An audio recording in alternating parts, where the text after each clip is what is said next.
कर रहे हैं chapter number 2 principles of management. इसका रिवीजन कर रहे हैं। तो सबसे पहले पढ़ते हैं मीनिंग के अंदर ये जो मैंने 3 हाईलाइट्स किए हैं मैंने पॉइंट्स, ये आपके मेन है इसके अंदर। यानी कि प्रिंसिपल्स ऑफ मैनेजमेंट क्या है? प्रिंसिपल्स ऑफ मैनेजमेंट किसी भी ऑर्गेनाइजेशन के अंदर ब्रॉड गाइडलाइंस है। गाइडलाइंस का मतलब क्या है? एक सजेशन टाइप है कि आपको एज अ मैनेजर एक ऑर्गेनाइजेशन में बहुत सारे डिसीजन लेने हैं। तो डिसीजन को लेते टाइम आपको कुछ तो चाहिए ना, कुछ तो यार चाहिए कि कैसे डिसीजन ले, क्या करना चाहिए। तो ऐसे में प्रिंसिपल्स ऑफ मैनेजमेंट आपकी हेल्प करते हैं और आपको गाइडलाइंस देते हैं। तो किसी भी ऑर्गेनाइजेशन में प्रिंसिपल्स ऑफ मैनेजमेंट क्या है? ब्रॉड गाइडलाइंस है। किस चीज के लिए वो गाइडलाइंस है? For the decision making and behaviour of managers, कि एक मैनेजर किसी भी ऑर्गेनाइजेशन में कैसे डिसीजन लेगा, उसका बिहेवियर पैटर्न क्या होगा, वो प्रिंसिपल्स ऑफ मैनेजमेंट समझाते हैं। अब उसके बाद ये प्रिंसिपल्स ऑफ मैनेजमेंट होते कैसे हैं, उनका नेचर क्या है, फीचर्स भी कह सकते हो आप इसे। तो यहाँ पर हमारे पास 7 नेचर है प्रिंसिपल्स ऑफ मैनेजमेंट के, जिसमें फर्स्ट है हमारे पास यूनिवर्सल एप्लीकेबिलिटी, यानी कि प्रिंसिपल्स ऑफ मैनेजमेंट जो है वो हर तरीके के ऑर्गेनाइजेशन में अप्लाई किए जा सकते हैं। बट हाँ, ये सिचुएशन बेस्ड होते हैं। सिचुएशन बेस्ड होते हैं का मतलब क्या है कि सिचुएशन टू सिचुएशन आप इनको चेंज कर सकते हो। बट यहाँ पर हम एप्लीकेबिलिटी की बात कर रहे हैं। एप्लीकेबिलिटी का मतलब क्या होता है? अप्लाई कर सकते हो। चाहे एक प्राइवेट फर्म है, पब्लिक फर्म है, आप स्मॉल स्केल बिजनेस चलाते हो या लार्ज स्केल बिजनेस चलाते हो, आप गवर्नमेंट सेक्टर में हो, किसी भी तरीके का आपका ऑर्गेनाइजेशन है, हर ऑर्गेनाइजेशन में आप प्रिंसिपल्स ऑफ मैनेजमेंट को अप्लाई कर सकते हो। ठीक है। उसके बाद है जनरल गाइडलाइंस। ये बात तो हमने इसकी यहीं पे पढ़ ली मीनिंग के अंदर ही, कि ये सिर्फ और सिर्फ हमारे लिए जनरल गाइडलाइंस है।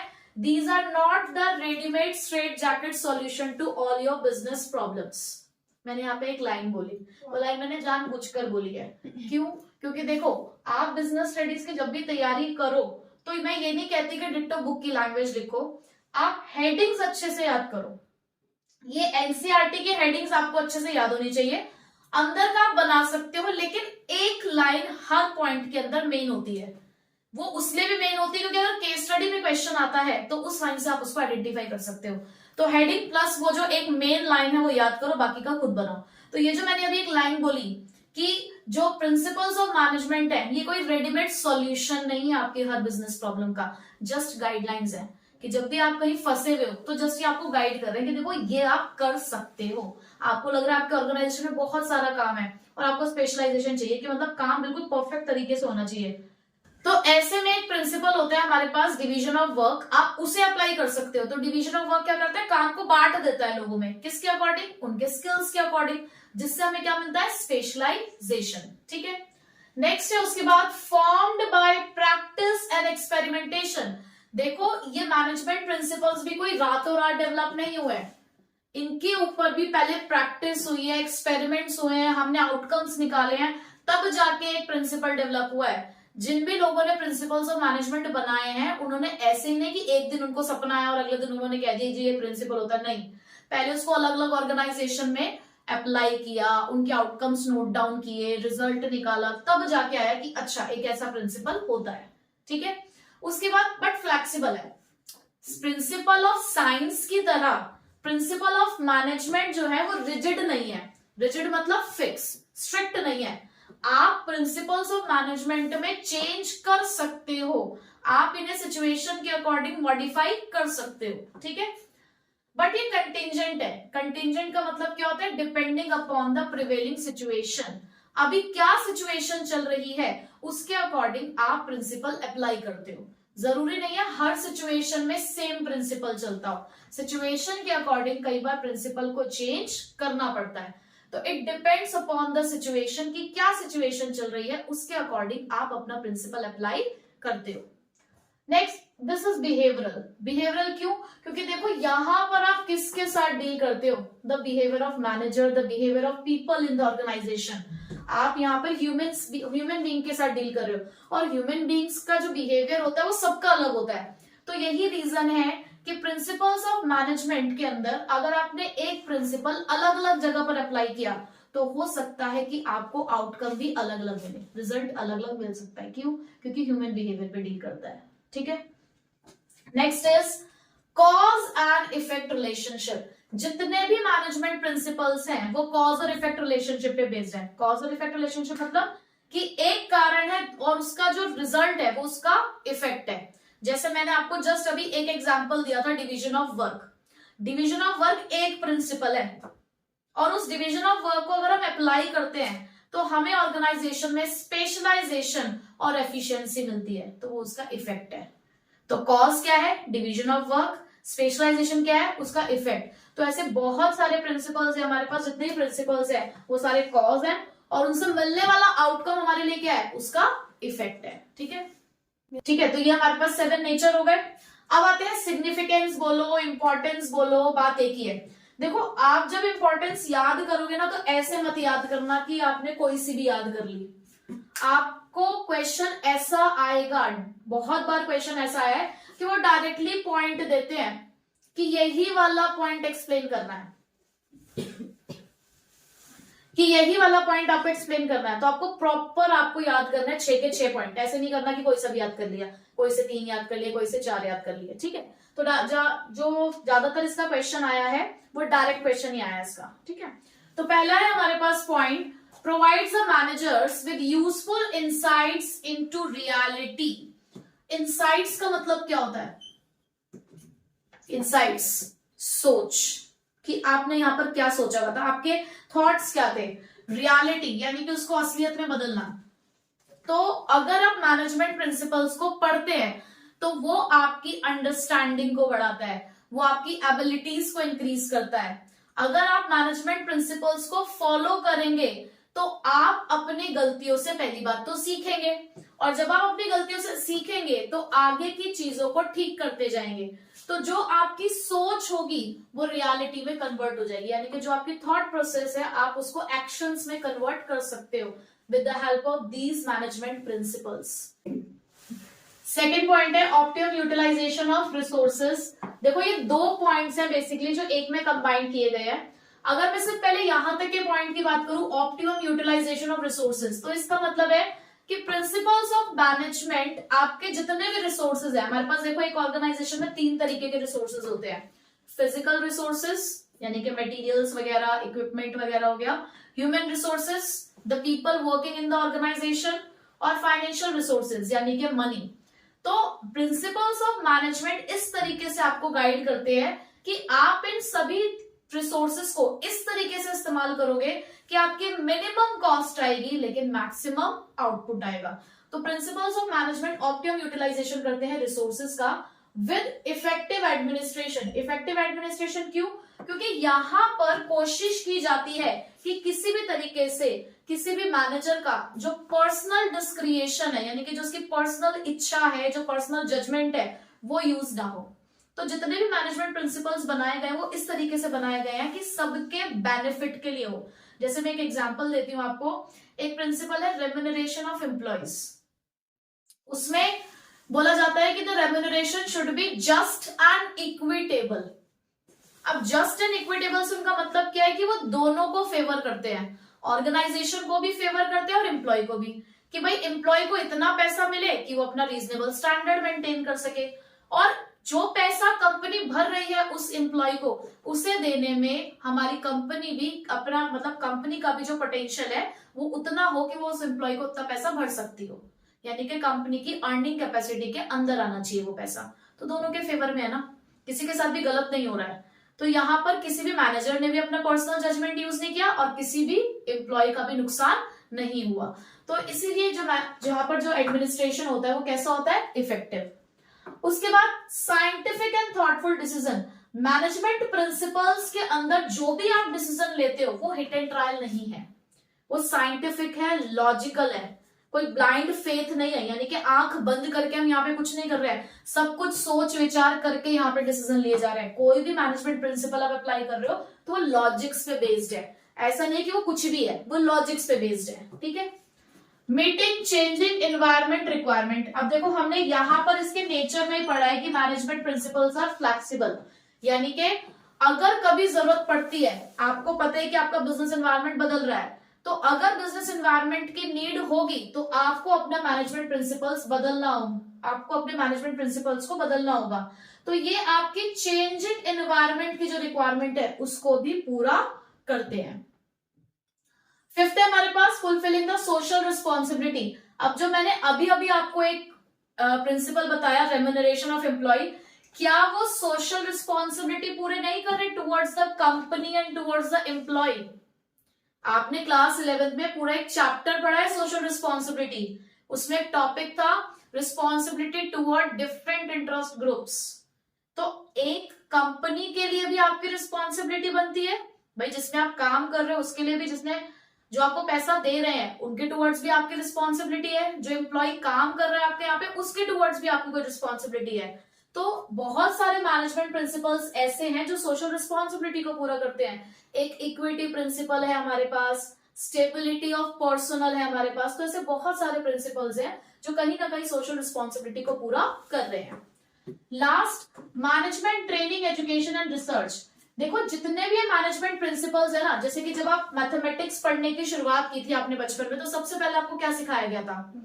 1 2 3 आपको सबसे पहले सिखाई गई थी काउंटिंग। इसी तरीके से जब आप मैनेजमेंट स्टडीज पढ़ते हैं, जब आप मैनेजमेंट स्टडी करते हो तो सबसे पहले प्रिंसिपल्स ऑफ मैनेजमेंट पढ़ाए जाते हैं। ये आपके करिकुलम का पार्ट है।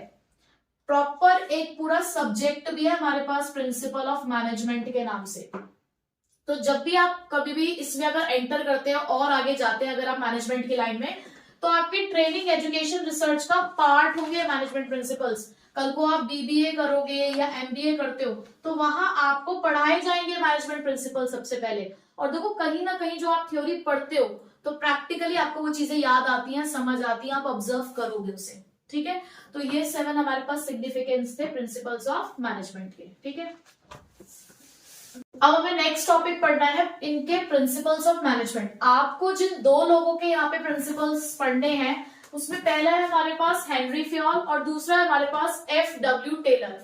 जो हेनरी फ्योल है हमारे पास, उन्होंने जनरल मैनेजमेंट के प्रिंसिपल्स दिए, यानी कि ऐसे प्रिंसिपल्स जो हर तरीके के ऑर्गेनाइजेशन में अप्लाई किए जा सकते हैं। और जो एफ.डब्ल्यू. टेलर ने हमें प्रिंसिपल्स दिए हैं वो है साइंटिफिक मैनेजमेंट प्रिंसिपल्स, यानी कि क्योंकि ये कुछ साइंटिस्ट थे तो इन्होंने जो प्रिंसिपल्स इवॉल्व किए हैं वो साइंस के ऊपर बेस्ड है, यानी कि इन्होंने अपने कुछ साइंटिफिक मेथड्स का इस्तेमाल किया है इन प्रिंसिपल्स को इवॉल्व करने के लिए। ठीक है, अभी डिटेल में हम पढ़ेंगे। हेनरी फ्योल एक माइनिंग इंजीनियर थे। हालांकि आप जब भी इन दोनों के बारे में पढ़ेंगे तो थोड़ी सी इनके बारे में आपको इनकी बायोग्राफी याद करनी है, ज्यादा कुछ नहीं, आपको इनका लाइफ टाइम याद कर लेना है और इनका प्रोफेशन याद करना है। तो मेन मैंने यहाँ पे लिख दिया है कि ये माइनिंग इंजीनियर थे, दोनों इंजीनियर थे, ये माइनिंग इंजीनियर थे और ये मैकेनिकल इंजीनियर थे। ठीक है, इनको फादर ऑफ जनरल मैनेजमेंट कहा जाता है और इन्हें फादर ऑफ साइंटिफिक मैनेजमेंट कहा जाता है। जब हेनरी फ्योल ने अपने प्रिंसिपल्स बनाए तो हेनरी फ्योल ना मोस्टली हेनरी फ्योल जो थे वो टॉप लेवल पे काम करते थे, तो इन्होंने जितने भी मैनेजमेंट प्रिंसिपल्स बनाए हैं वो टॉप मैनेजमेंट को फोकस करते हैं, यानी कि उनको ध्यान में रखकर इन्होंने प्रिंसिपल्स बनाए। लेकिन जब एफ.डब्ल्यू. टेलर ने अपने प्रिंसिपल्स इवॉल्व किए तो उन्होंने लोअर लेवल्स को ध्यान में रखते हुए प्रिंसिपल्स बनाए हैं। ठीक है, आपको चैप्टर के एंड में दोनों का कंपैरिजन भी मिलेगा जो आपको पढ़ना है। तो अब स्टार्ट करते हैं हेनरी फ्योल के प्रिंसिपल से। हेनरी फ्योल ने हमें 14 प्रिंसिपल्स दिए हैं। ठीक है, तो ये हमारे पास सारे 14 प्रिंसिपल्स हैं, वन बाय वन हम इसको पढ़ते हैं। जो मेन पॉइंट है मैं आपको वही चीज यहाँ पर बताऊंगी, बहुत ज्यादा डिटेल में नहीं बता पाऊंगी क्योंकि हम जस्ट रिवीजन कर रहे हैं यहाँ पर। तो सबसे पहले हमारे पास division of work. As the name suggest कि यहाँ पर काम को बांटा गया है। हेनरी फ्योल का ये मानना था कि अगर आप काम बांटोगे स्किल्स के अकॉर्डिंग तो आप ऑर्गेनाइजेशन में स्पेशलाइजेशन लेकर आ पाओगे। यानी कि उनके कहने का मतलब था कि जिसको जो काम करना आता है उसे वही काम सौंपा जाए। कोई भी एक पर्सन ऑर्गेनाइजेशन में सारे काम नहीं कर सकता, कर भी लेगा तो एफिशिएंसी से नहीं कर पाएगा, स्पेशलाइजेशन से नहीं कर पाएगा। हर किसी का अपना एक स्पेशल जोन होता है, एक स्पेशल फील्ड होती है। आप जैसे मास्टर्स करते हो या आप कोई प्रोफेशन में जाते हो, जैसे कोई चार्टर्ड अकाउंटेंट बनता है तो उनका मेन फील्ड क्या है, फाइनेंस। आप एमबीए करते हो तो आपका प्रोफेशन क्या हो जाएगा कि आप एक मैनेजर की पोस्ट पे जाओगे।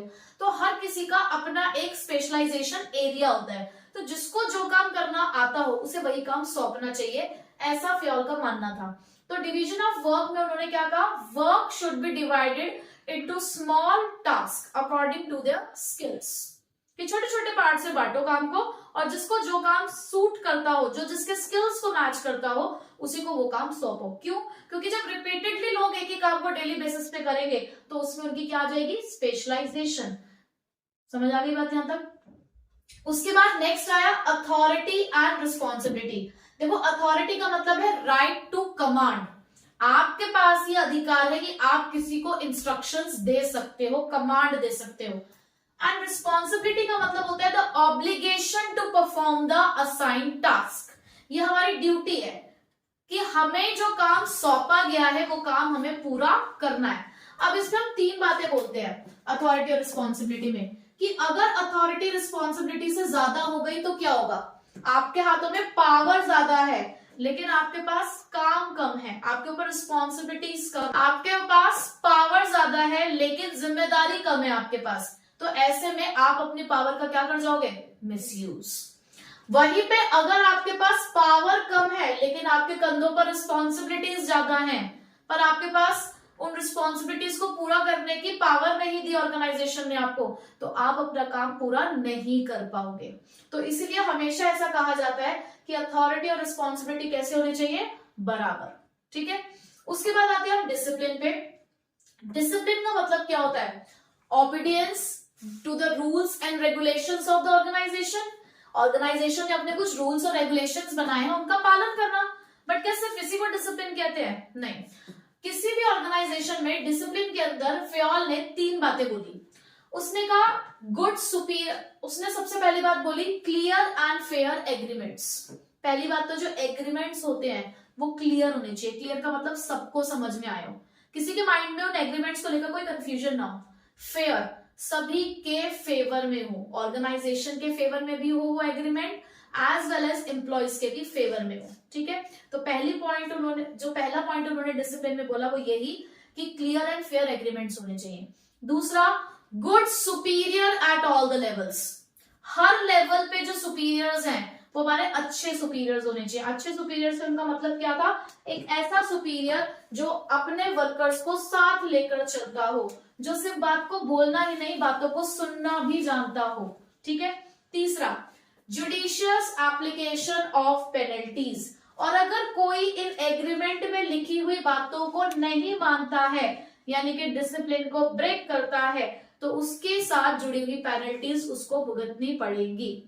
डिसिप्लिन के अंदर एक और बात बोली गई है कि जब आप किसी एग्रीमेंट में आते हो तो ये आप दोनों की जिम्मेदारी होती है कि आपको अपने कमिटमेंट्स को पूरा करना है। जैसे कि इसमें एक एग्जांपल है कि मैनेजमेंट और वर्कर एक एग्रीमेंट में आए जहां पर मैनेजमेंट ने कहा कि हम अभी लॉस में चल रहे हैं, अगर आप हमें लॉस से बाहर निकाल दोगे तो हम आपकी वेजेस को इंक्रीज कर देंगे। वहीं पे वर्कर्स के साथ वर्कर्स ने भी अपने इस तरफ से कमिटमेंट किया कि जब तक हम अपनी कंपनी को लॉस से बाहर नहीं निकाल देंगे हम इनसे डबल वेजेस के बारे में कुछ नहीं कहेंगे, हम वेजेस बढ़ाने के बारे में बात नहीं करेंगे। तो यहाँ पे डिसिप्लिन क्या है कि मैनेजमेंट की तरफ से डिसिप्लिन क्या है कि जिस दिन कंपनी लॉस से बाहर आ गई उस दिन वो अपने वर्कर्स की वेजेस को बढ़ा दे, और वर्कर्स की तरफ से डिसिप्लिन क्या है कि जिस दिन जब तक कंपनी लॉस से बाहर नहीं आती तब तक वो किसी भी तरीके की वेजेस को बढ़ाने की डिमांड नहीं करेंगे। तो both should honour their commitments, दोनों को अपने अपने कमिटमेंट्स के ऊपर अपने कमिटमेंट्स को पूरा करना है। ठीक है। Next, unity of command. देखो नाम में ही उनका काम छुपा होता है। कमांड मतलब क्या है, इंस्ट्रक्शन। यूनिटी का मतलब क्या होता है, एकता। भाई हिंदी में बोलते तो एकता, यानी कि इंस्ट्रक्शंस में यूनिटी होनी चाहिए। तो यूनिटी ऑफ कमांड क्या कहता है कि एक सबऑर्डिनेट एक काम से रिलेटेड जो इंस्ट्रक्शंस लेगा वो सिर्फ एक ही सुपीरियर से लेगा, यानी कि उसको जो इंस्ट्रक्शंस मिलेगी वो सिर्फ एक ही सुपीरियर से मिलेगी। डुअल सबऑर्डिनेशन नहीं होना चाहिए। डुअल सबऑर्डिनेशन मतलब कि एक सबऑर्डिनेट की जवाबदेही दो लोगों को नहीं होनी चाहिए। तो जैसे कि इसके अंदर एक एग्जांपल था कि एक सेल्समैन है, ठीक है, उसे अपने कस्टमर के साथ डील नेगोशिएट करनी है, तो उसको उसके मार्केटिंग मैनेजर ने कहा कि आप 10% का डिस्काउंट दे देना, लेकिन फाइनेंस मैनेजर आके कहता है 5% से ज्यादा का डिस्काउंट नहीं दोगे।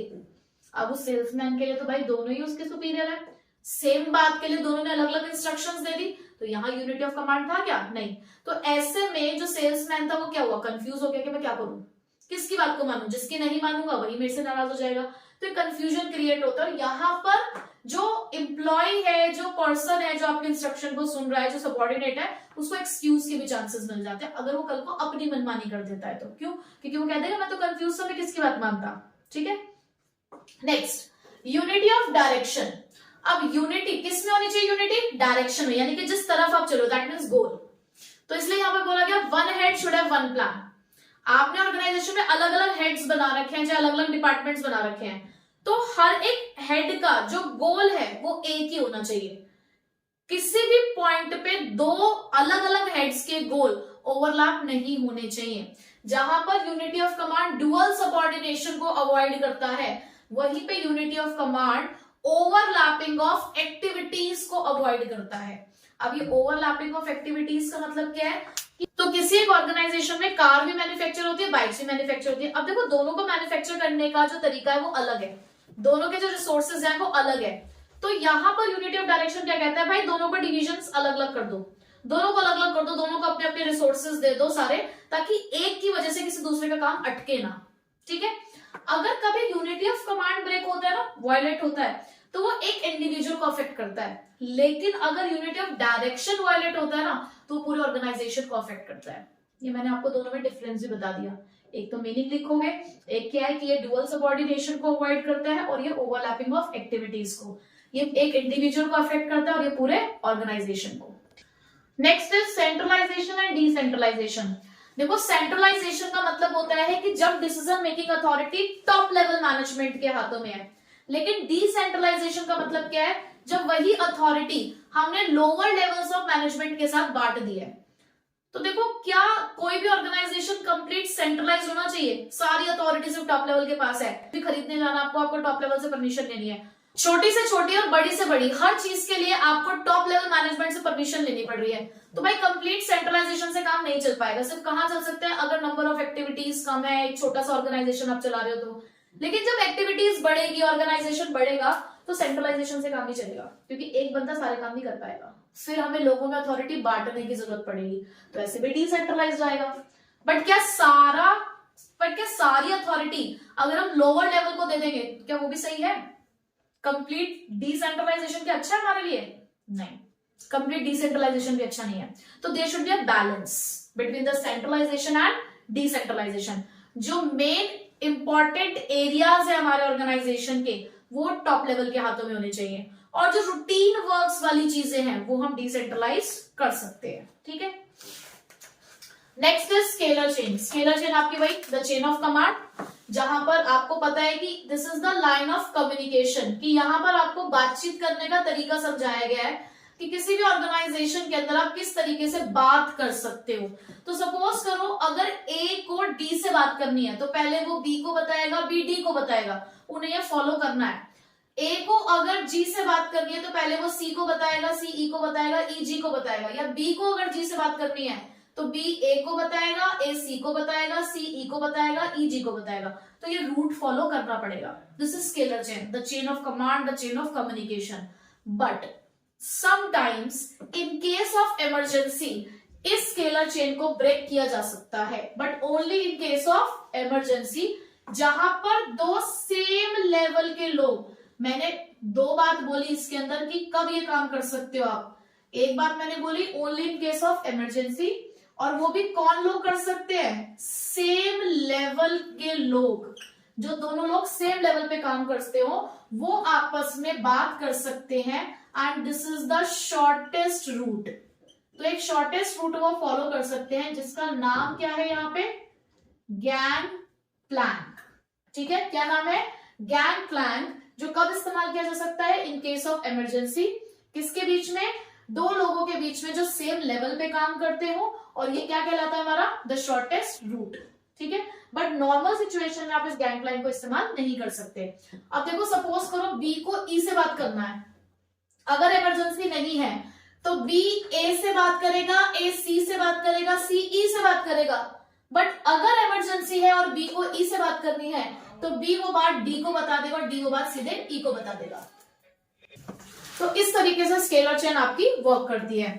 उसके बाद आता है रेम्यूनरेशन ऑफ एम्प्लॉइज। अब रेम्यूनरेशन ऑफ एम्प्लॉइज के लिए भी मैंने अभी थोड़ी देर पहले आपको दो वर्ड बताए थे, जस्ट एंड इक्विटेबल। जहां पर जस्ट का मतलब था कि भाई रेम्यूनरेशन इतना तो हो।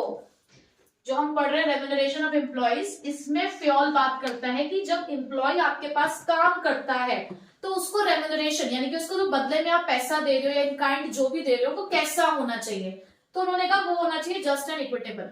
तो जस्ट का मतलब क्या है कि कम से कम आप इतना पैसा तो दोगे कि उसका reasonable standard of living maintain हो जाए, और इक्विटेबल का मतलब है कि जो पैसा कंपनी भर रही है वो कंपनी की अर्निंग कैपेसिटी के अंदर आता हो, यानी कि दोनों के पॉइंट ऑफ व्यू से रेम्यूनरेशन सही होना चाहिए। ठीक है, नेक्स्ट है उसके बाद स्टेबिलिटी ऑफ पर्सनल। देखो पर्सनल का मतलब होता है एम्प्लॉयज, स्टेबिलिटी का मतलब क्या होता है, कंसिस्टेंसी यानी कि स्थिरता भी कह सकते हो। तो स्टेबिलिटी ऑफ पर्सनल बात करता है लोगों के टेन्योर पे। टेन्योर मतलब the time period of work, कि आपने किसी ऑर्गेनाइजेशन में किसी एम्प्लॉय को रखा, ठीक है, अभी उसको आए हुए वो बोलते हैं ना जुम्मा 2 दिन ही हुए थे, आए हुए उसे अभी 1 महीना ही हुआ था और आपने कहा कि तुम तो सही से काम नहीं करते हो, तुम जाओ ऑर्गेनाइजेशन छोड़ के चले जाओ, और आपने उसको निकाल दिया। अब आपने उसे निकाल दिया, आपको अपने पोस्ट के लिए कोई दूसरा बंदा नहीं मिला, तो जब तक कोई दूसरा नहीं आएगा तब तक आपकी प्रोडक्टिविटी रुक गई। नए बंदे को खोजने के लिए तुम एडवर्टाइजमेंट दोगे, फिर से टाइम वेस्ट करोगे, पैसा खर्च करोगे, तो क्या ये सही है? नहीं। तो इसलिए फ्योल ने कहा कि देखो किसी भी ऑर्गेनाइजेशन में किसी भी एम्प्लॉय को काम करने के लिए, अपनी परफॉर्मेंस को शो करने के लिए एक रीजनेबल टाइम देना चाहिए। रीजनेबल टाइम का मतलब जो उस काम को जितना उस एम्प्लॉय को अपनी परफॉर्मेंस को दिखाने के लिए सफिशिएंट हो। ऐसा भी नहीं आप कहोगे कि भैया 2 साल दे दिए, 3 साल दे दिए, वो डिपेंड करता है ऑर्गेनाइजेशन टू ऑर्गेनाइजेशन। कई बार 2 महीने का टाइम भी मिलता है, किसी ऑर्गेनाइजेशन में 1 साल का मिलता है, किसी ऑर्गेनाइजेशन में 2 साल का भी मिलता है। बॉन्ड सुना हुआ आपको, बॉन्ड साइन होते हैं, तो ये कहलाते हैं कि अगर आपने सही काम किया तो आपको हम आगे कंटिन्यू करेंगे, नहीं कर पाए तो आपकी जॉब यही खत्म हो जाएगी। आपने सुना होगा प्रोबेशन पीरियड पे रखते हैं। जो प्रोबेशन पीरियड होता है वो यही होता है कि भाई हम आपको देख रहे हैं कि आप आगे कंटिन्यू करने के लायक हो या आपको हमें यही स्टॉप करना होगा आपकी सर्विस को। तो वो फ्योल ने ही कहा कि स्टेबिलिटी होनी चाहिए, किसी भी एम्प्लॉय को आपने एक रीजनेबल टाइम देना है कि वो अपने परफॉर्मेंस को शो कर सके। ठीक है, नेक्स्ट इज ऑर्डर। अब यहां पर जब भी हम ऑर्डर वर्ड सुनते हैं, और जो बच्चा ये चैप्टर पढ़ के नहीं जाता वो उसे ऑर्डर प्रिंसिपल पेपर में आता है तो वो हमेशा ऑर्डर को कमांड वाले ऑर्डर लिख के आता है। आप भी अगर आपने सपोज करो कि ये नहीं पढ़ा, चलो अब तो ये रिवीजन कर रहे हो तो आपको आइडिया है कि वो क्या है, बट अगर आपने सबसे पहली बार ये वर्ड सुना होगा ऑर्डर इसके अंदर, तो आपको भी ये लगा होगा कि इंस्ट्रक्शन से जुड़ा है।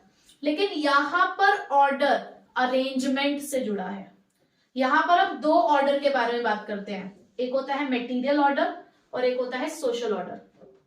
मटेरियल ऑर्डर होता है the arrangement of resources, the arrangement of physical resources. जैसे आपके ऑर्गेनाइजेशन में मशीनें लगी हुई हैं, टूल्स का आप इस्तेमाल करते हो, उनके लिए हमने एक टूल किट बना रखी है, एक स्टोर रूम है हमारे पास जहाँ पे सामान रखा जाता है, तो वो होता है the arrangement of physical resources. एक होता है सोशल ऑर्डर। आप स्कूल जाते हो, आपके स्कूल में आपके प्रिंसिपल्स की प्लेस फिक्स है ना। अगर आपको पता है कि आपको प्रिंसिपल से बात करना, आपको पता है उनका कैबिन का, उनका ऑफिस का, वहां जाके बात करते हो। आपको किसी टीचर से मिलना है, एक स्टाफ रूम होता है स्कूल्स में, तो आपको पता है कि स्टाफ रूम के अंदर जाना है। आपको चौक डस्टर की जरूरत पड़ती है, आपको पता है कि चौक डस्टर कहाँ से मिलता है स्कूल में, तो आप वहीं जाकर लेते हो। क्यों? क्योंकि उन सभी चीजों की जगह फिक्स है। तो जो सोशल ऑर्डर होता है वो होता है the arrangement of human resources. तो अगर दोनों में से कोई भी ऑर्डर वायलेट होगा, सपोज करो कि सोशल ऑर्डर वायलेट हो गया, यानी कि किसी की जगह फिक्स नहीं है, लोग कहीं भी जाके बैठ के काम करना शुरू कर देते हैं।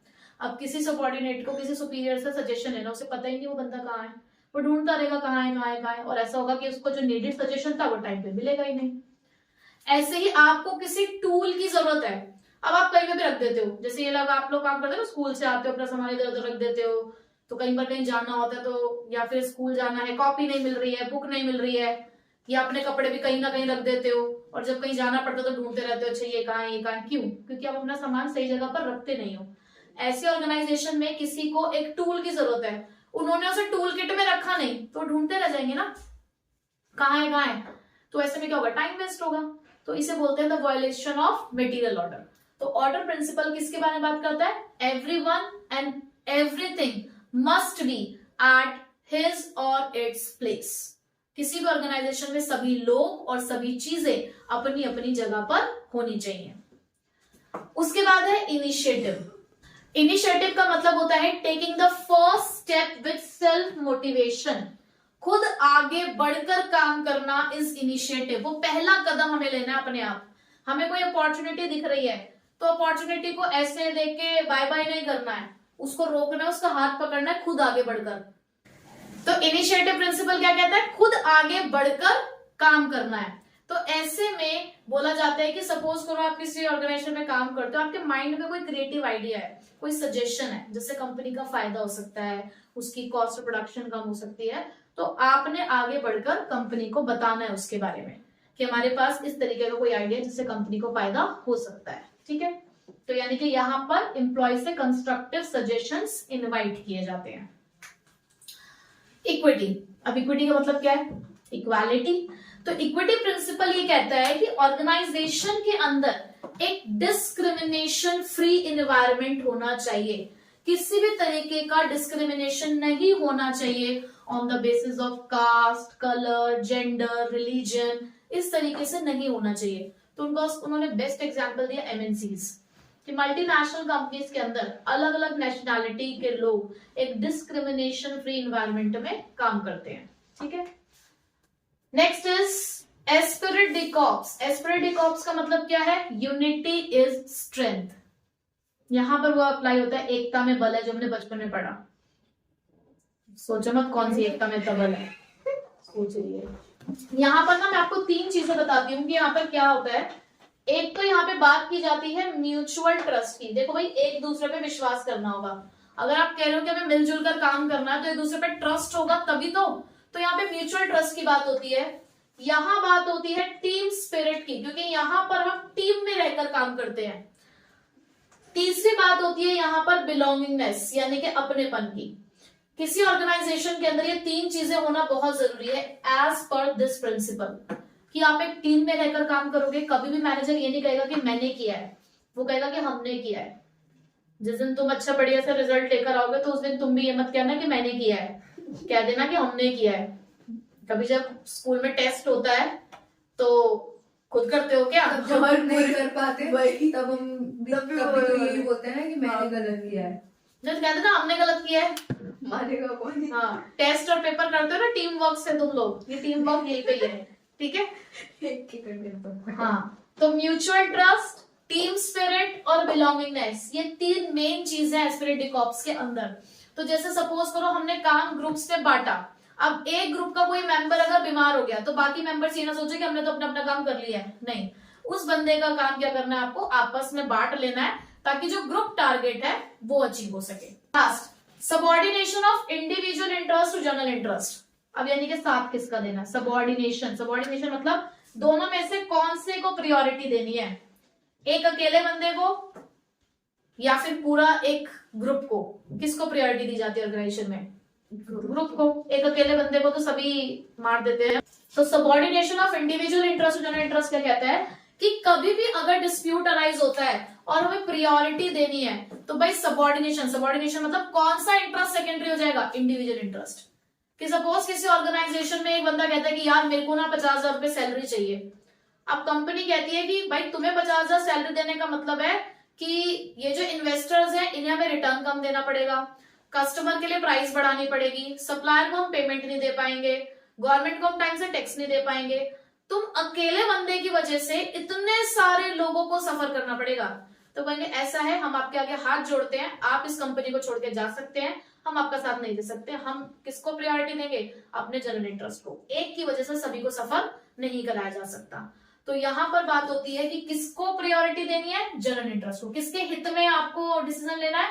जनरल इंटरेस्ट के। ठीक है, तो ये हमारे फ्योल के 14 प्रिंसिपल्स थे। तो आपने एक चीज नोटिस करी होगी कि फ्योल के सारे प्रिंसिपल्स टॉप लेवल की चीजों को कवर करते हैं। ठीक है, अब हम जब पढ़ेंगे टेलर के प्रिंसिपल्स तो उन्होंने लोअर लेवल्स को ध्यान में रखते हुए अपने प्रिंसिपल्स बनाए हैं। अब एफडब्ल्यू टेलर के प्रिंसिपल्स पढ़ते हैं, साइंटिफिक मैनेजमेंट प्रिंसिपल्स। इन्होंने हमें प्रिंसिपल्स तो सिर्फ 4 दिए, जैसे कि हेनरी फ्योल ने तो हमें 14 प्रिंसिपल्स दिए, इन्होंने प्रिंसिपल्स तो 4 दिए। अब क्योंकि ये साइंटिस्ट तो थोड़े से दूसरे तरीके से तेज चले, इन्होंने हमें टेक्निक्स दी बहुत सारी, ठीक है। तो पहले हम 4 प्रिंसिपल्स पढ़ लेते हैं, जिससे पहला है science not rule of thumb. इन्होंने कहा कि मैनेजमेंट को चलाना साइंस है, कोई रूल ऑफ थंब नहीं है, अंगूठा दिखाने वाला काम नहीं है। अब अंगूठा दिखाने से इनका यहाँ पे क्या मतलब था, बेसिकली रूल ऑफ थंब एक टेक्निक थी पहले, जहां पर मैनेजमेंट अपनी मर्जी से ऑर्गेनाइजेशन चलाते थे, यानी कि totally personal judgement, personal biasness चलती थी वहां पर, अपना जजमेंट होता था उनका। तो अब जब टेलर ने अपना प्रिंसिपल इवॉल्व किया तो उन्होंने कहा देखो इस तरीके से काम नहीं चलता, यहाँ पर सारी चीजें साइंटिफिकली सोची जाती है, थॉटफुल डिसीजन है। यहाँ पर आप hit and trial method apply नहीं कर सकते यहाँ पे कि चलो करके देखते हैं, ये हमें काम करना है, अगर हेड आया तो ये करेंगे, टेल आया तो ये करेंगे। मैनेजमेंट ऐसे नहीं चल सकता, ठीक है। तो यहाँ पर टेलर ने किस चीज पे फोकस किया, साइंटिफिक चीजों पे। उन्होंने कहा शॉर्टकट्स ठीक है, किसी भी काम को करने के उन्होंने कहा बहुत सारे मेथड होते हैं, आपको ढूंढना बेस्ट मेथड, आपको हमेशा बेस्ट मेथड का सिलेक्शन करना है कि कौन सा मेथड आपके लिए बेस्ट है। और मोर sophisticated the process more will be the return, यानी कि जितनी कठिनाइयों भरा रास्ता होगा उससे आपको जो फायदा मिलेगा, जो बेनिफिट मिलेगा वो भी उतना ही मिलेगा। तो टेलर इस तरीके की थॉटफुल प्रोसेस पे काम करते थे, जो उन्होंने अपने किस वाले प्रिंसिपल में बताया, science not rule of thumb, ठीक है। उसके बाद आया हार्मनी नॉट डिस्कॉर्ड। हार्मनी का मतलब क्या होता है, मिलजुल कर रहना है, ठीक है। तो हार्मनी नॉट डिस्कॉर्ड के अंदर हार्मनी का मतलब क्या होता है, हार्मनी का मतलब होता है मिलजुल कर रहना है। अब मिलजुल कर रहने से मतलब है कि जो मैनेजमेंट और वर्कर्स हैं दोनों को इस बात को रियलाइज करना होगा कि देखो दोनों को एक दूसरे की जरूरत है। अगर मैनेजमेंट चला गया तो वर्कर क्या करेंगे, तो दोनों को एक दूसरे की जरूरत है। अगर किसी ऑर्गेनाइजेशन में मैनेजमेंट नहीं है तो वर्कर्स को डायरेक्शंस कौन देगा, और किसी ऑर्गेनाइजेशन में वर्कर्स नहीं है तो काम कौन करेगा, तो दोनों को ही एक दूसरे की जरूरत है। तो यहाँ पर बात होती है मेंटल रिवोल्यूशन की, और मेंटल रिवोल्यूशन क्या कहता है कि वर्कर्स और मैनेजमेंट दोनों को अपने एटीट्यूड में चेंज लाना होगा। दोनों को ये नहीं सोचना कि मैं ही सब कुछ हूँ, हम है मिलकर कर रहे हैं, ठीक है। तीसरा प्रिंसिपल आया कॉपरेशन नॉट इंडिविजुअलिज्म।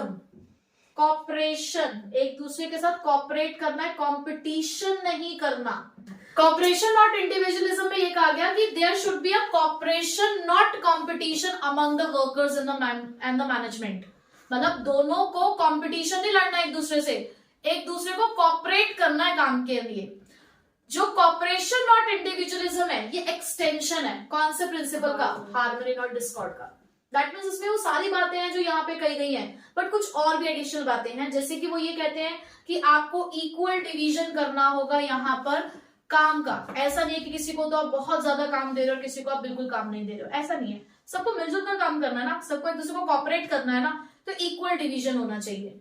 तो इस तरीके से कुछ बातें इसके अंदर बोली गई हैं, किसके अंदर, कॉपरेशन नॉट इंडिविजुअलिज्म के अंदर, कॉपरेशन नॉट इंडिविजुअलिज्म के अंदर।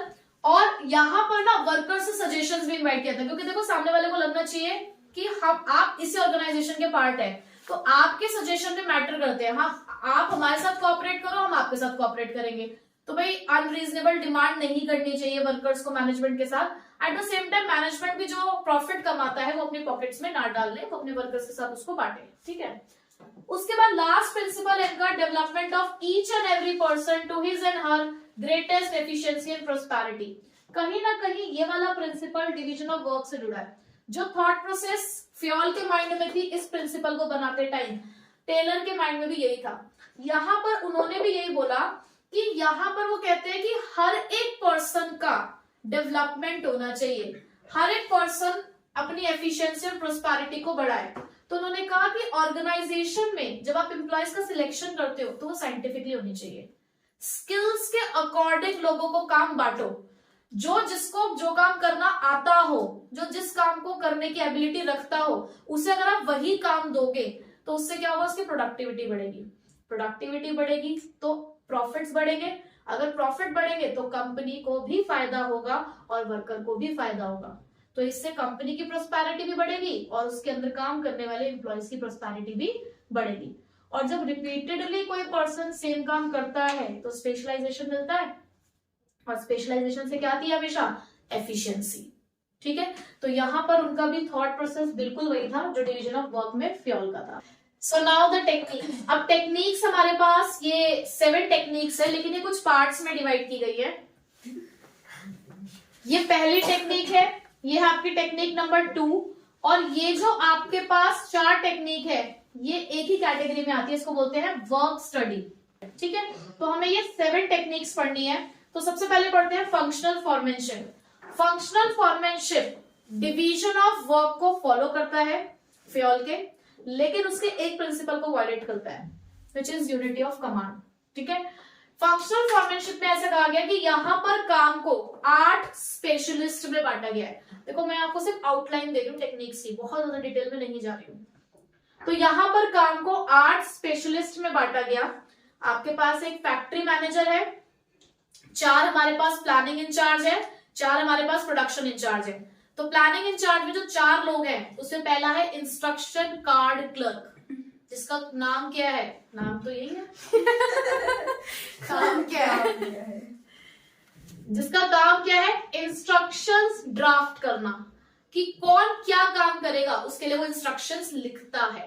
प्लानिंग हो रही है सिर्फ, तो सिर्फ अभी लिख रहा है। ठीक है, root clerk, root clerk specify the direction of your work, आप कहाँ काम करोगे, किस डायरेक्शन में, आपका एरिया ऑफ वर्क क्या होगा, वो कौन बताएगा आपको, root clerk. Time and cost clerk, time and cost clerk क्या करते हैं, टाइम शीट बनती है, कॉस्ट शीट बनती है। टाइम एंड कॉस्ट क्लर्क क्या बताएंगे कि किसी भी काम को करने के लिए कितना टाइम लगेगा और कितनी कॉस्ट ऑफ प्रोडक्शन के साथ वो काम हो जाना चाहिए।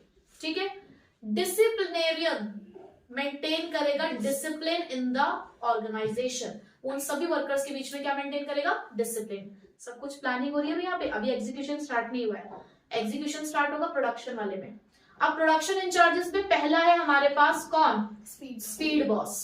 स्पीड बॉस क्या इंश्योर करता है, timely and accurately completion of work, कि टाइम से काम हो और एक्यूरेटली हो। खोल लेना जरा, सब्जी लेकर आ गई, मोटर चल रही है। आकाश नहीं है, गए नीचे।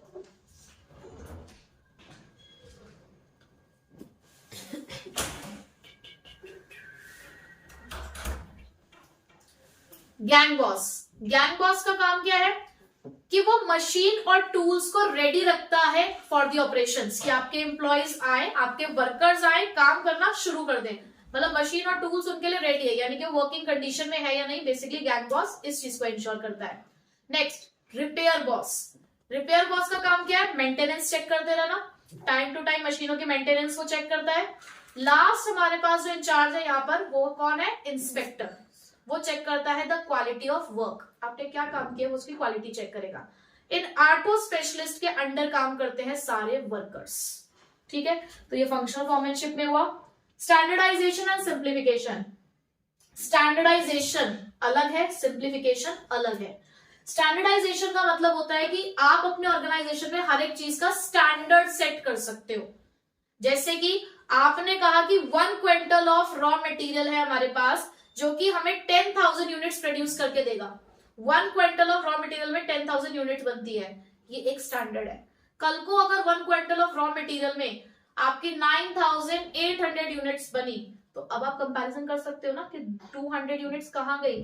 तो स्टैंडर्डाइजेशन स्टैंडर्ड्स बनाते हैं कि आप हर एक चीज का स्टैंडर्ड सेट करते हो, हर छोटी से छोटी एक्टिविटी का स्टैंडर्ड सेट किया जा सकता है। ठीक है, सिंप्लीफिकेशन, सिंप्लीफिकेशन कहता है कि आपके ऑर्गेनाइजेशन में जो भी अननेसेसरी वेराइटीज हैं उसको एलिमिनेट करो। आप एक साथ बहुत सारे प्रोडक्ट्स बनाते हो, आप एक मोबाइल कंपनी, मतलब आप मोबाइल्स भी बेचते हो, आप इलेक्ट्रॉनिक्स के अंदर वॉशिंग मशीन भी बेचते हो, स्किन केयर्स में भी हो, आप फुटवेयर्स में भी हो। तो आपने देखा कि मोबाइल फोन वाला जो सेगमेंट है ना, वो आपका ऐसा है जहां पर आपको बहुत ज्यादा प्रॉफिट नहीं हो रहा, तो वो आपके लिए एक अननेसेसरी वेराइटी है जिसने आपका काम बढ़ा रखा है बेसिकली। तो आपको अपने काम को सिंप्लीफाई करना है ना, तो आप क्या करोगे, मोबाइल वाले सेगमेंट को बंद कर दोगे। तो this is simplification of work. तो हमारे पास जो सोनी कंपनी है या जो नोकिया कंपनी है, इन लोगों ने इस प्रोसेस का इस्तेमाल किया है। मेथड स्टडी, मेथड स्टडी क्या बताता है कि आपको ये चेक करना है कि किस काम के लिए कौन सा मेथड बेस्ट होगा। अब जैसे आपको अपने ऑर्गेनाइजेशन के अंदर अपने वर्कर्स को ट्रेनिंग देनी है, मिडिल लेवल और लोअर लेवल को, क्या दोनों के लिए सेम मेथड इस्तेमाल किया जा सकता है? नहीं। आप मिडिल वालों के लिए of the job training use करोगे, जबकि लोअर लेवल के लिए आप on the job training method use करोगे। ठीक है, तो method study selection of best method में आपकी हेल्प करता है। तो मोशन स्टडी के अंदर हम स्टडी करते हैं मोशंस के बारे में, जैसे कि एक वर्कर किसी भी काम को करते हुए कितने मूवमेंट शो करता है, जैसे कि lifting, putting an object and changing the positions. तो जितने भी उसके अननेसेसरी मूवमेंट्स हैं हमें उसे एलिमिनेट करना है मोशन स्टडी के अंदर। अब जैसे कि एक कोई मैकेनिक है हमारे ऑर्गेनाइजेशन के अंदर, उसको एक पर्टिकुलर टूल की जरूरत पड़ती है। अब वो क्या करता है, जब भी उसको टूल की जरूरत पड़ती है वो टूल रूम जाता है, टूल किट में से टूल लेकर आता है, इस्तेमाल करता है, 5 मिनट बाद रख के आ जाता है। फिर उसको 15 मिनट बाद जरूरत पड़ती है, फिर जाता है, फिर लेकर आता है, फिर दोबारा से वापस रख के जाता है। इसे आप क्या कहोगे? Time waste. Time waste. बिल्कुल सही कहा उसने, टाइम वेस्ट। भाई आ रहे हो जा रहे हो, जब आपको पता है कि आपको इस टूल की जरूरत पड़ रही है बार बार, तो आप सुबह जब अपनी आपकी जॉब स्टार्ट होती है लेकर आओ, जब आपकी जॉब खत्म हो जाएगी उसके बाद उसको वापस रखाओ। तो इस तरीके के हम लोग मूवमेंट स्टडी करते हैं और उनको एलिमिनेट करते हैं। फेटिग स्टडी, फेटिग का मतलब होता है थकान। अब किसी भी ऑर्गेनाइजेशन के अंदर थकान के बहुत सारे कारण हो सकते हैं। पहली बात तो कारण को यहाँ पर स्टडी किया जाता है कि क्या कारण है। एक तो सबसे बड़ा कारण है लॉन्ग वर्किंग आवर्स, भाई लंबे समय तक काम करोगे तो इंसान थक ही जाएगा। लेकिन और भी रीजन हो सकते हैं। आप जिस जगह पर काम करते हो अगर वहां का वर्किंग कंडीशन सही नहीं है, जैसे कई बार ना बहुत ज्यादा जब गर्मी हो रही थी तो बहुत गर्मी लग रही है, बहुत ज्यादा गर्मी में क्या होता है, दिमाग में गर्मी चढ़ जाती है ना, और जब दिमाग में गर्मी चढ़ जाती है तब भी काम नहीं होता। और अब ठंड का मौसम है तो ठंड लग रही है, तो ठंड में भी दिक्कत आ रही है कि रजाई वजाई कंबल अम्बल मिल जाए तो हम आराम से बैठे, है ना। तो जब वर्किंग कंडीशन अच्छा ना हो तो भी हम थके थके से महसूस करते हैं। उसके अलावा अनकॉर्डियल रिलेशनशिप है आपका आपके बॉस या सबऑर्डिनेट या आपके कोलीग्स के साथ, यानी कि जहां आप काम करते हो उनके साथ आपके जो रिश्ते हैं वो अच्छे नहीं, आपके बॉस से नहीं बनते, उसकी शक्ल देख के मूड खराब हो जाता है आपका। तो पहले थके थके से हो गए आप, जिनके साथ काम करते हो उनके साथ आप मुंह सुजा के घूमते रहते हो तो मन नहीं लगेगा, तो उदास तो फील होगा, उदास फील होगा तो थके थके रहोगे, तो फुल पोटेंशियल से काम नहीं करोगे। ठीक है। सब तो फेटिग स्टडी क्या स्टडी करता है कि किसी भी एक एवरेज जॉब के अंदर किसी वर्कर को कितने रेस्ट इंटरवल्स मिलने चाहिए और कितनी फ्रीक्वेंसी में मिलने चाहिए। ठीक है। टाइम स्टडी, टाइम स्टडी ये बताता है, देखो नाम से तो ये लगता है कि टाइम स्टडी ये बताता होगा किसी भी एवरेज जॉब को करने के लिए एक एवरेज स्किल्स वाला वर्कर कितना टाइम लेगा।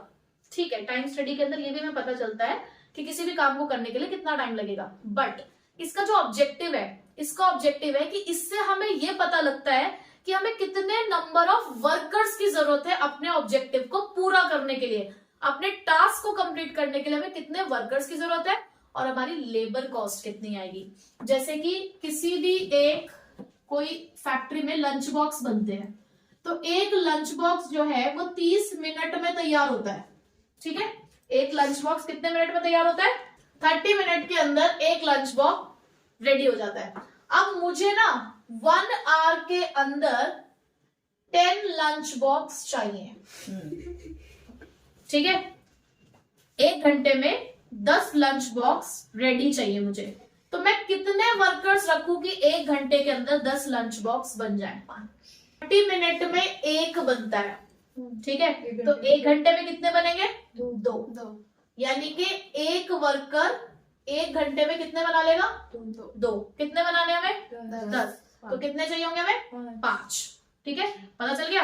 अब मैं कहूँ एक लेबर 300 रुपए लेती है 1 घंटे के हिसाब से, तो लेबर कॉस्ट कितनी आई? तो इस तरीके से हम लेबर कॉस्ट डिफाइन कर सकते हैं कि कितनी लेबर कॉस्ट लगेगी। हमें पता चल गया ना कि 1 घंटे के 300 रुपए है, तो जितने वर्कर्स होंगे उससे उसको मल्टीप्लाई कर देंगे।